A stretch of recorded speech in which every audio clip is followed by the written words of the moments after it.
નમસ્કાર. દિવસભરના તાજા સમાચારોમાં તમારું સ્વાગત છે. તમારી સાથે હું છું પિનલગીરી ગોસ્વામી. સમાચારો વિસ્તારથી જાણીએ એ પહેલા મહત્વના સમાચારો ઉપર એક નજર.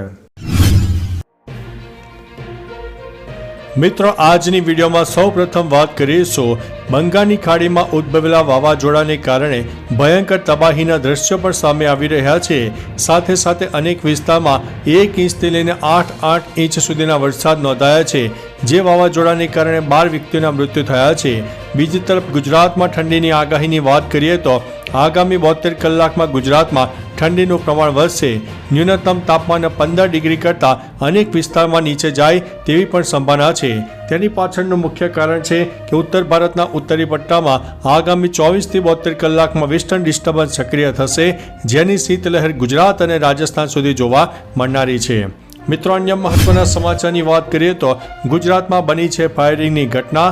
2 રાઉન્ડ ફાયરિંગ કરવામાં આવ્યું હતું. ગુજરાતમાં હવે લોકોને કાયદાનો કોઈ જ ખોફ રહ્યો ન હોવાનું દિવસે ને દિવસે દેખાઈ રહ્યું છે.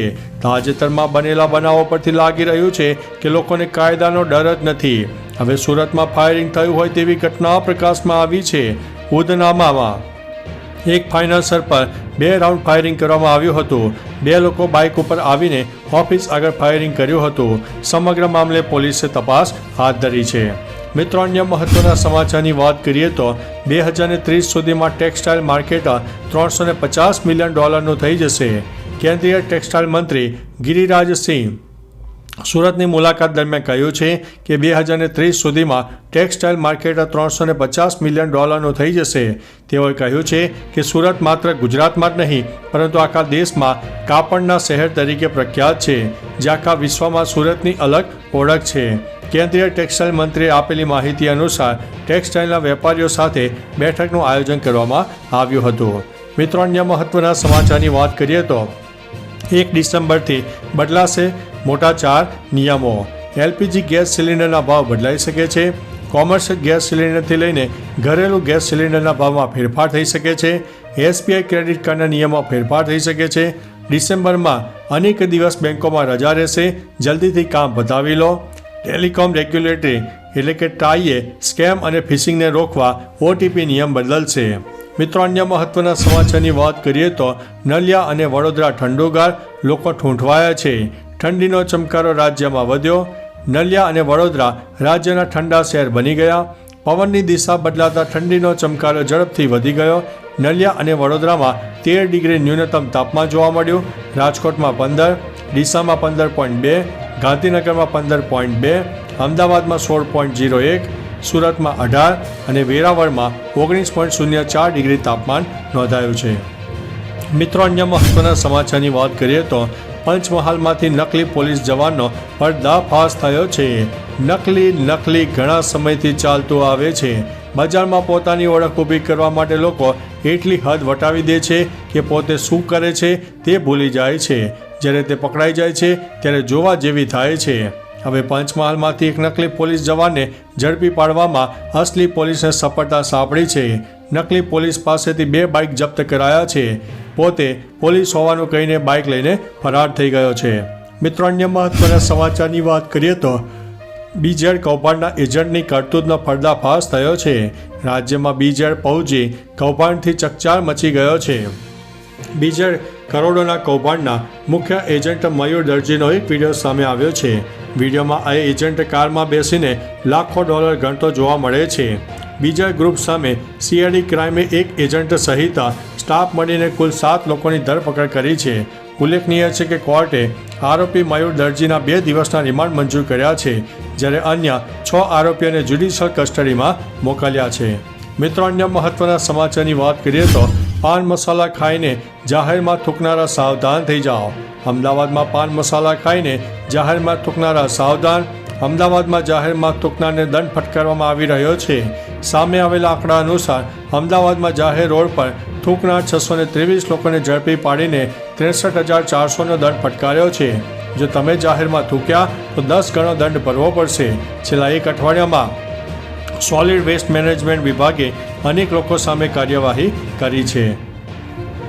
મિત્રો, અન્ય મહત્વના સમાચારની વાત કરીએ તો ઝાલા ફરાર થઈ ગયો છે. બીજા ગ્રુપની પોન્જી સ્કીમમાં કરોડોનું વાડું કરનાર ભૂપેન્દ્રસિંહ ઝાલા વિદેશ ભાગી ગયો હોવાની આશંકાઓ મજબૂત થઈ રહી છે. માહિતી અનુસાર ઝાલા નેપાળમાં હોવાનું સૂત્રો પરથી જાણવા મળ્યું છે. આ પહેલા વિદેશ ફરવાના શોખીન ઝાલા થાઈલેન્ડ, પટાયા, સિંગાપુર પ્રવાસ કરી ચૂક્યો છે. વિદેશમાં પણ તેણે પ્રોપર્ટી વસાવી હોવાનું સામે આવ્યું છે. હવે વિદેશી બેંકોમાં તેના ખાતા હશે કે કેમ તે આગળ તપાસ થનારી છે. મિત્રો, અન્ય મહત્વના સમાચારની વાત કરીએ તો ખેડા આરોગ્ય વિભાગ દ્વારા સ્પેશિયલ ડ્રાઈવનું આયોજન. અમદાવાદમાં થયેલા ખ્યાતિકાંડ હોસ્પિટલમાં બાદ તંત્ર એક્શનમાં આવી ગયું છે. ખેડા આરોગ્ય વિભાગ દ્વારા સ્પેશિયલ ડ્રાઈવ કરીને જિલ્લામાં PMJAY હેઠળ આવતી 16 હોસ્પિટલમાં તપાસ કરવામાં આવી રહી છે. 3 હોસ્પિટલમાં ચકાસણી પૂર્ણ કરવામાં આવી છે. ઉલ્લેખનીય છે કે એક ટીમમાં 1 ડૉક્ટર અને 3 આરોગ્ય વિભાગના કર્મચારી મળીને કુલ 4 લોકોનો સમાવેશ કરવામાં આવ્યો છે. ગેરરીતિ જણાશે તો FIRની કાર્યવાહી હાથ ધરાશે. મિત્રો, અન્ય મહત્વના સમાચારની વાત કરીએ તો રાજ્યમાં IT વિભાગનું મેગા સર્ચ ઓપરેશન સામે આવ્યું છે. રાજ્યમાં ફરી એકવાર આયકર વિભાગના દરોડા પાડ્યા હતા. મહેસાણાના નામાંકિત રાધે ગ્રુપને ત્યાં IT વિભાગે દરોડા પાડીને તપાસ હાથ ધરી છે. આયકર વિભાગ રાધે ગ્રુપ સંબંધમાં મહેસાણા, અમદાવાદ અને મોરબીના સ્થળો પર સર્ચ ઓપરેશન હાથ ધર્યું છે. આ ઉપરાંત રાજકોટ જિલ્લાના એક રાજકારણીના જમાઈને ત્યાં પણ દરોડા પાડવામાં આવ્યા છે. મોરબીના 2 સિરામિક ઉદ્યોગકારોનું પણ રાધે ગ્રુપ સાથે કનેક્શન હોય ત્યાં પણ તપાસ ચાલી રહી છે. મિત્રો, અન્ય મહત્વના સમાચારની વાત કરીએ તો હોલમાર્ક વગરના દાગીના વેચના વેપારી સામે BISની તવાઈ. રાજકોટમાં હોલમાર્ક વગરના દાગીના સામે તવાઈ હાથ ધરવામાં આવી છે. હોલમાર્ક વગરના દાગીના વેચના વેપારી સામે BIS દ્વારા તપાસ કરવામાં આવી રહી છે. આ દરમિયાન ટીમે મનુભાઈ જ્વેલર્સમાંથી 72 ગ્રામ સોનું સીઝ કર્યું છે. પ્રાઇમ ઇમ્પેક્ટ અને કબીર મેટલમાં પણ અધિકારીની ટીમે તપાસ હાથ ધરી હતી.